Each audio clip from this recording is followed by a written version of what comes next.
Hello, and welcome to Miniature Pleasures. My home line, the South Downs Light Railway in Sussex, is typical of the majority of miniature railways. We have 1 or 2 locos in steam, and they spend all day going round and round in circles to the convenience of passengers. This, however, is nothing like the full-size railways were in their heyday, when most of the country's freight was carried by rail. And the business of keeping it all moving was immensely complicated, equal to that of air traffic control at Heathrow. And it is this aspect that has been recreated by the Rydale Society of Model Engineers here at Gilling.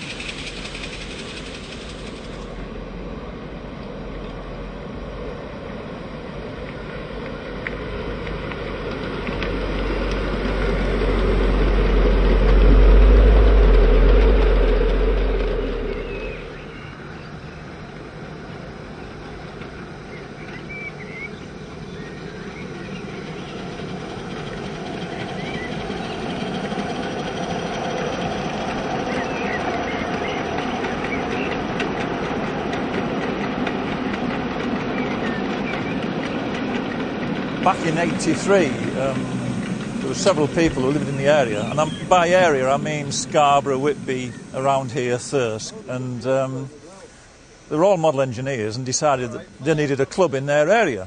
So they got together in the pub as people do and said, yes, we want to do this, where can we be? And one of the residents was a local policeman, and he said, I know the site. So he went to the people who owned the village hall and discussed it with them, and they agreed that we could build this track around here. So originally it just went round the hall. It didn't go into the field that's behind us. And the aim from the start was to have a double track main line with signals and to get away from this running on what we call concrete viaducts and tail chasing.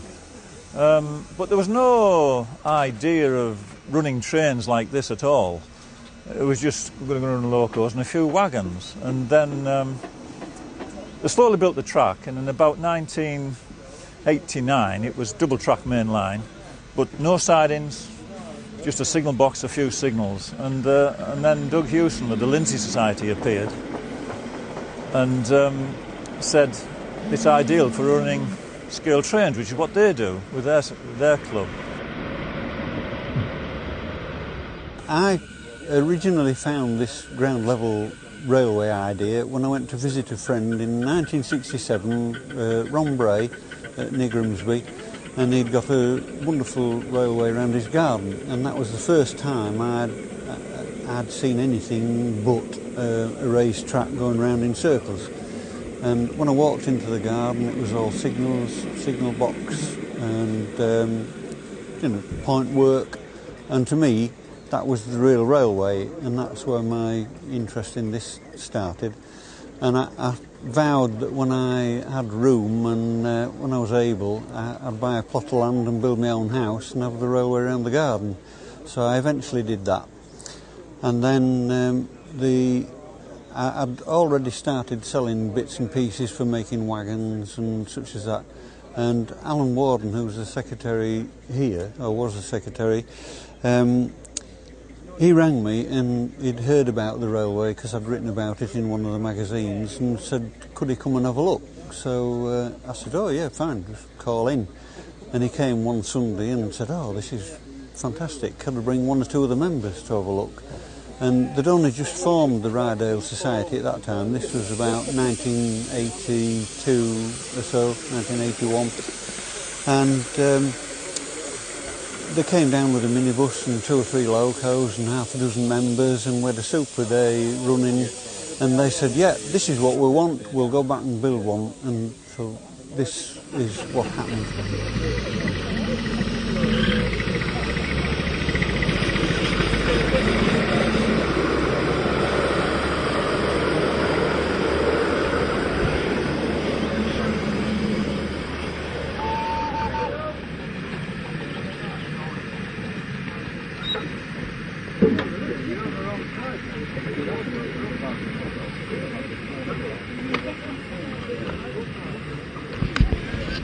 This is all double track main line. It's all fully signalled with northeastern slotted post signals, all fully interlocked.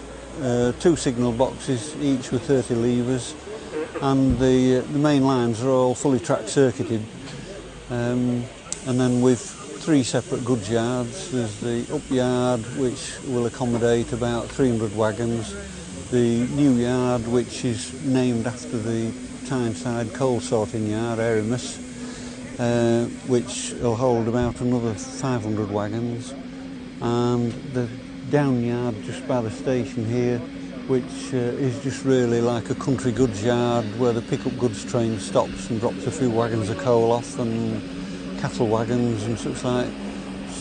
Basically so that we can just play trains. There's a massive amount of locos and stock here. Where on earth does it all come from?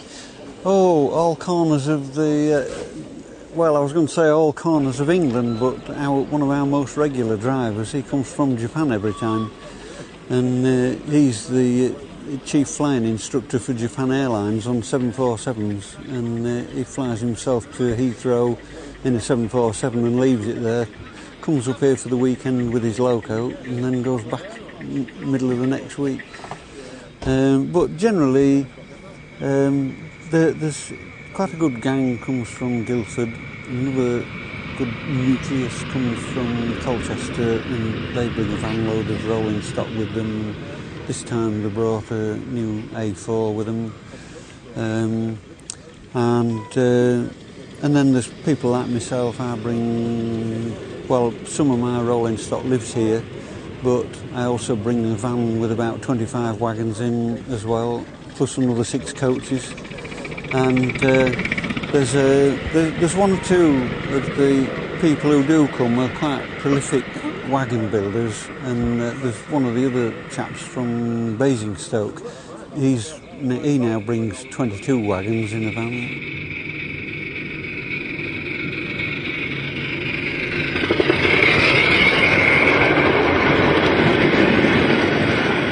Wonderful as it is to see all these magnificent locos from the trackside, imagine what it'd be like to ride round the railway on board something like this.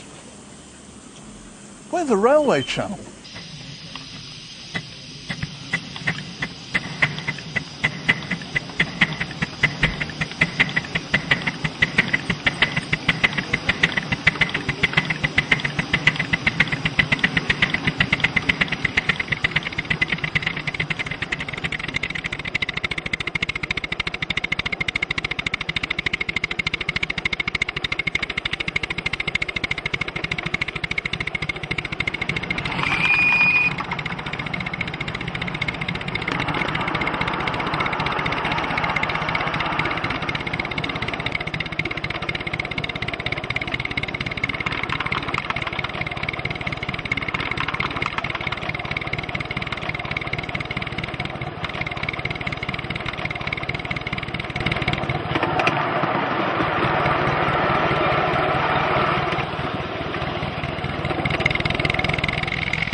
some people may find the image of a full-grown man sat on a scale train to be faintly ridiculous. However, where else are you going to get the opportunity to drive an A1 hauling a 10-coach train at a scale speed of 80 mile an hour? Exhilarating. It's like lifestyle, it really is, because I wasn't old enough to see the real things, so this is the closest I get, and it's not just the engines, it's the wagons, the coaches, the brake vans, everything, and you get to see a lot of people from different areas that you didn't think would be involved in this kind of thing, which they are. What have you been doing here this weekend? Well, we came on Friday to run our 4 engines, which we brought down, which recently didn't work because we had 2 failed, so we've been running the 2, so it's been very hectic, really has. So I've just been running engines and doing a lot of shunting. And is that your normal interest in this work? Yeah, definitely. If we'll come twice a year because we can't make it, seeing how we live so far away. So we'll come twice a year and just run our engines.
air-operated signalling all over the place. That didn't happen by itself overnight. Well, no, the Gilling signal box, which is the first signal box we built back in 1990, everything was air because you think outside electrics, no. But so that's why it was air originally. But when we made the extension into the field, it was a case of we need automatic signals out there. Air operated started to become a bit of a nightmare, and it had to be electric. So it just runs on 24 volts, so we don't have any trouble at all with water.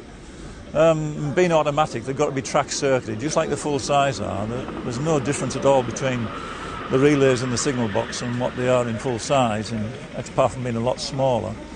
So there's a right mixture of ways of working signals. We've got radio controlled servos out over in the new yard. Not radio controlled, but we use the servos to operate the signals. But now we're diving into this memory wire for signals, where you pass a current through it, it warms up and shrinks in length and works the signal. We're experimenting with that. So there's about 4 different means of working the signals at the moment here. But the points are air operated. We like to think it's got a positive air pressure on it, keeps them locked hard over as well.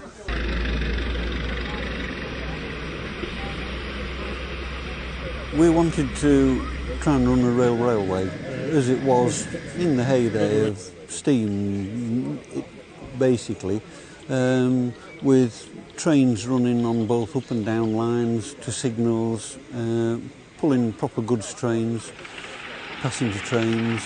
So the whole weekend, as you see it here, is run to a proper working timetable. And we set off with a few basics, passenger trains. When it originally started, there was very little rolling stock about, so the timetable was really designed to accommodate what rolling stock we knew we could coax people to bring.